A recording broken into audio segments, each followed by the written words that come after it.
Welcome back, everyone. The NBA is approaching the midpoint of the regular season. Some teams have already played half their games. The rest are closing in. We thought it a good time for a progress report on some of the teams that have been up and then down, or down and then up. We'll start with the Pelicans, who started miserably at 0-8, but have played 500 ball since. What's changed? It helps to get a backcourt back again, somebody to bring the ball down the floor and pass it to the open people. Anthony Davis has been sensational this season, but when Drew Holiday comes back, Tyreek Evans comes back, what a huge difference. Injuries, it's all about injuries for the Pelicans. We know what Anthony Davis can do, but they are 10-11 at home. They have to protect their home court better and stay healthy and surround Anthony Davis with the guards. Some of these answers may be obvious, some of them less so. Hornets went the other way. After a 14-9 stretch, they are 6-10. Why the downturn in Charlotte? Well, Batum has been injured, and their defense has not been solid, so they've had some injuries as well. The scheduling maybe a little bit, but at the end of the day, their defense has to tighten up.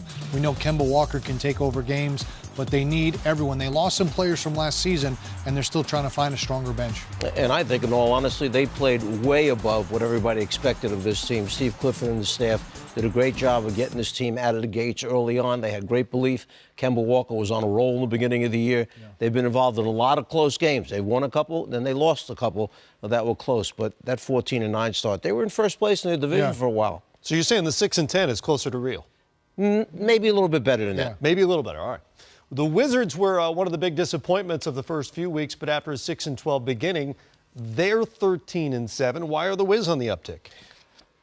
All of a sudden, some guys are stepping up, playing better than they did in the beginning of the year.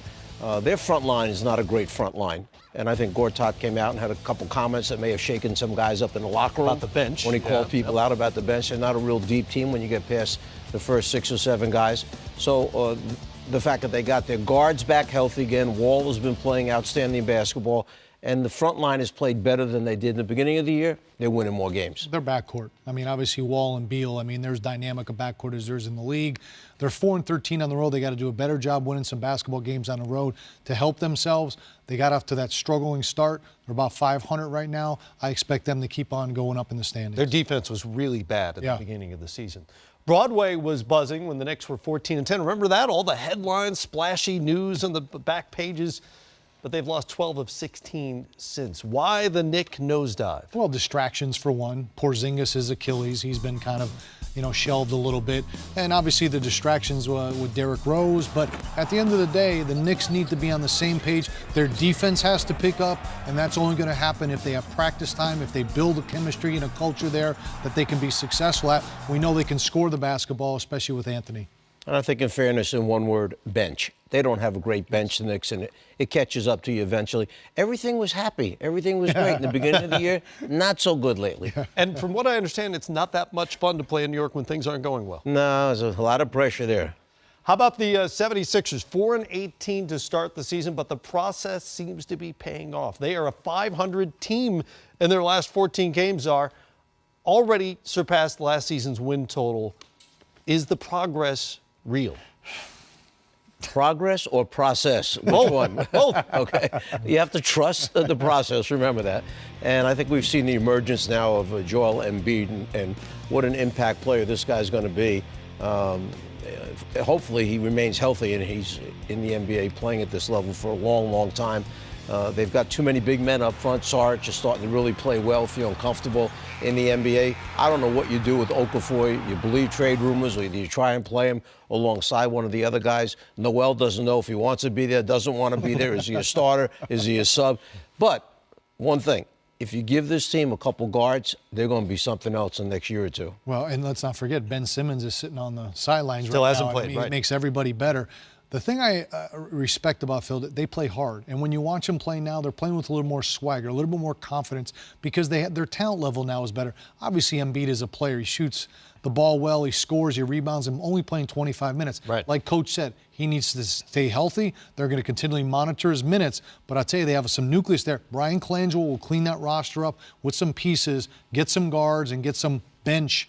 But, hey, we haven't been talking much about Philly in a good way in the last several years. It's nice to see the fans there behind him a little bit and getting some tough wins. Embiid's per-minute numbers are crazy. And the Sixers are they're interesting. Crazy, yeah. Right? I mean, they're interesting. Fun to watch. They're probably not going to make the postseason, but they're an interesting team. And for a young player, his patience in the post is impressive. He doesn't rush. He takes his time. He has size.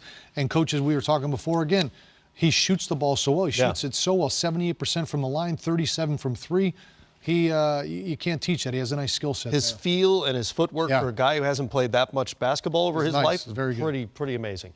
On the other coast, the Lakers had one of the surprising early starts at 10-10. That was a fun time, right? Yeah. But they're 5-18 since. Which mark is closer to reality?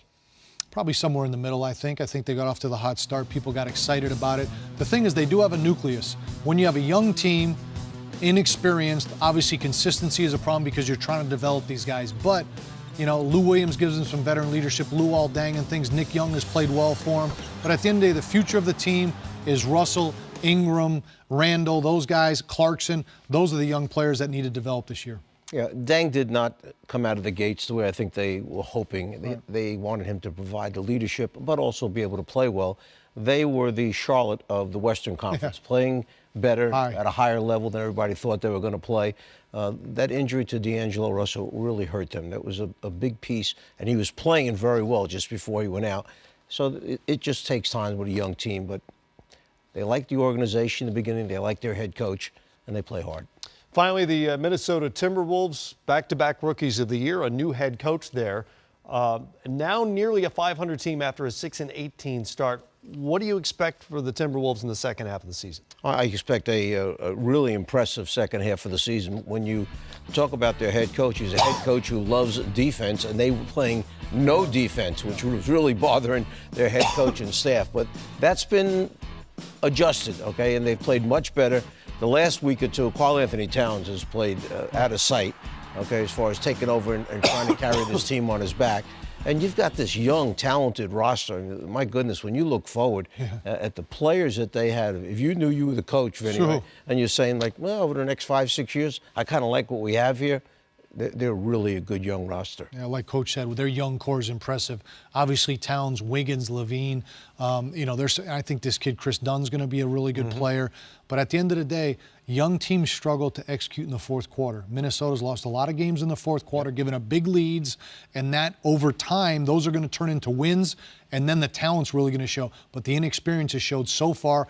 I agree with Coach. Second half, get some of that experience under your belt, some more practice time with Coach Tibbs, and see where they are in the second half.